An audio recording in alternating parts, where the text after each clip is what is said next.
Apagones y más apagones. La noticia del día a día de los cubanos. Y con los apagones, las protestas, o como le gusta llamarle hipócritamente al régimen cubano, los reclamos de la gente.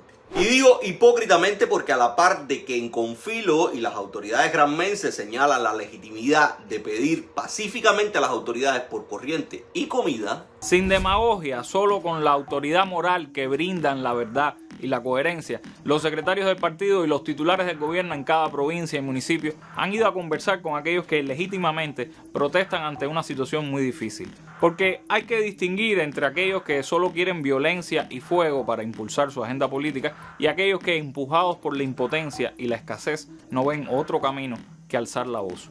Con esos, con los que no tienen una agenda contrarrevolucionaria, hay que conversar, hay que llegar a un entendimiento. Y es hipócrita porque a la par de comentarios como este, el dictador del corazón de Liz Cuesta y el designado por los dictadores de todos los cubanos, Miguel Mario Díaz-Canel Bermúdez, trae a colación en una reunión con jóvenes cubanos el pensamiento de Martí y el maleconazo de 1994 para decir que quienes impulsaron esa protesta fueron antisociales manipulados por el imperio que creyeron que iban a tumbar la revolución, y afirmó que había que utilizar el pensamiento de Martí para transformarlos porque eran nuestros antisociales y personas que con su actuar rebelde reflejaban cualquier cosa menos el pensamiento martiano. Los sucesos del 5 de agosto de aquel año, que fueron también un grupo de hechos delictivos, cómo el imperialismo aprovechó elementos antisociales, pero que, como dice Cintio, son nuestros antisociales.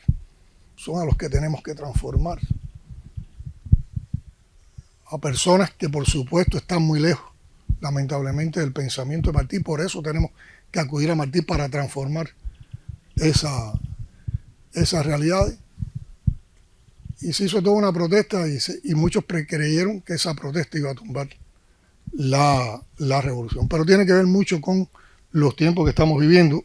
Díaz-Canel podrá decir lo que quiera, pero en lo que él vive en la negación del problema, una negación que solo se sostiene porque siente que tiene el respaldo de la fuerza, el pueblo cubano, ese al que indirectamente califica como antisocial y manipulado por el imperio, sigue saliendo a la calle ante la crisis que está viviendo.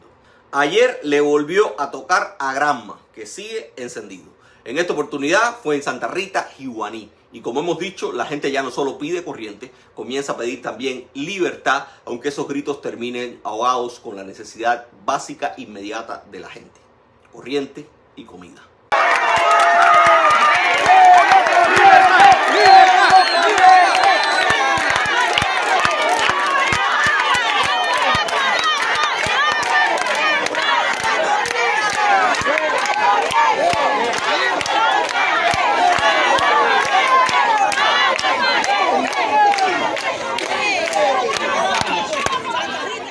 Y en lo que estas cosas pasan, algo siempre me viene a la mente. Si la gente común le está pasando mal, ¿cómo la deben estar pasando los presos cubanos?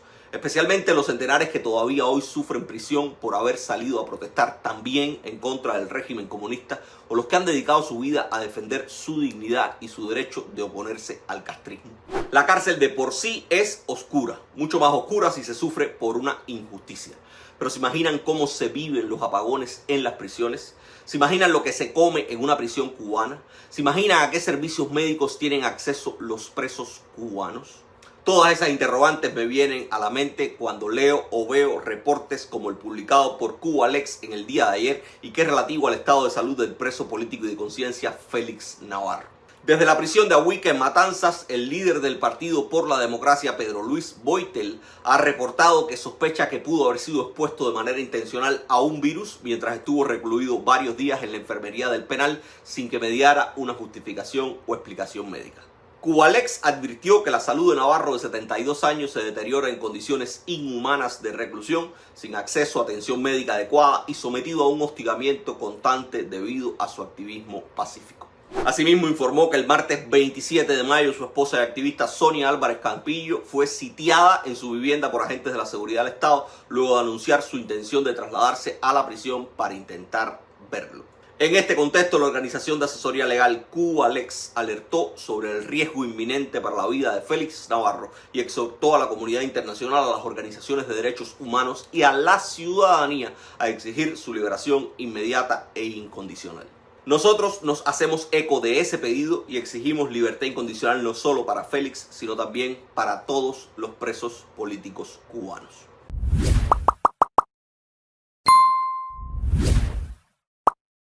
Por otra parte, hace algunos días Alexandre Otaola denunció en su programa que el empresario cubano-americano Frank Cuspinera, dueño de Diplomarket, aquel mercado mayorista que fue intervenido hace casi un año por las autoridades cubanas y que muchos llamaban el Costco de Cuba, escribió una carta desde la prisión en la que denunciaba que había sido apresado injustamente y que incluso su abogado estaba en contubernio con las autoridades cubanas. Pues bien, familiares de Cuspinera han verificado la validez de lo dicho por el influencer y aseguran que el empresario encarcelado está dispuesto a iniciar una huelga de hambre el 1 de junio de 2025. En la misiva, además de denunciar la violación de su derecho al debido proceso, Cuspinera asegura que su detención se había planificado mucho antes del 20 de junio de 2024, fecha en la que efectivamente se produjo.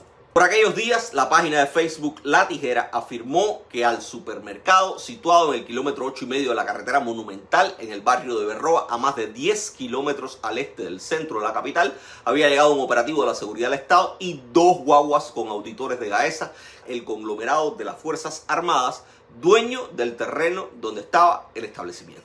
Un día antes, en el grupo de WhatsApp gestionado por Diplomarket, un mensaje anunciaba que se encontraban cerrados hasta nuevo aviso, explicando que tenían problemas para operar por la licencia comercial que debía ser renovada. La aplicación del comercio aún podía visitarse y presentaba la leyenda "We are offline, send us an email". O lo que es lo mismo en español, estamos fuera de servicio, envíenos un email. Sobre Cuspinera había muchos comentarios y elucubraciones, como por ejemplo su relación con Raúl Guillermo Rodríguez Castro, hijo del fallecido Luis Alberto Rodríguez López Calleja, y Débora Castro Espín, y que además es el guardaespaldas de su abuelo Raúl Castro Ruz. Muchos señalaban a Cuspinera como un testaferro del también popularmente conocido como El Cangrejo, y además de tener una compañía basada en los Estados Unidos, desde hacía años mantenía la residencia permanente en Cuba, donde según algunos reportes también se había comprado una mansión gracias a su relación con la cúpula del castrismo. En fin, el caso Cuspinera nos recuerda que en Cuba no se salva ni el apadrinado.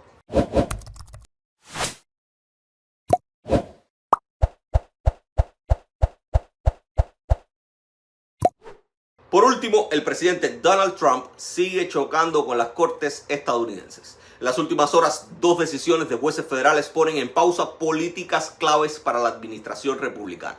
Por un lado, Indira Talwani, la jueza federal que el pasado mes ordenó bloquear temporalmente la cancelación del programa de parol humanitario para cubanos, haitianos, nicaragüenses y venezolanos, ha vuelto a dar la razón a otro grupo de demandantes que denunció al gobierno de Donald Trump por acabar con ese mecanismo que les permitió entrar legalmente a los Estados Unidos. La magistrada ha ordenado ahora reanudar la tramitación de solicitudes de migrantes que aspiran a un permiso de trabajo o un estatus migratorio más duradero y que residen temporalmente en el país bajo estos programas de libertad condicional.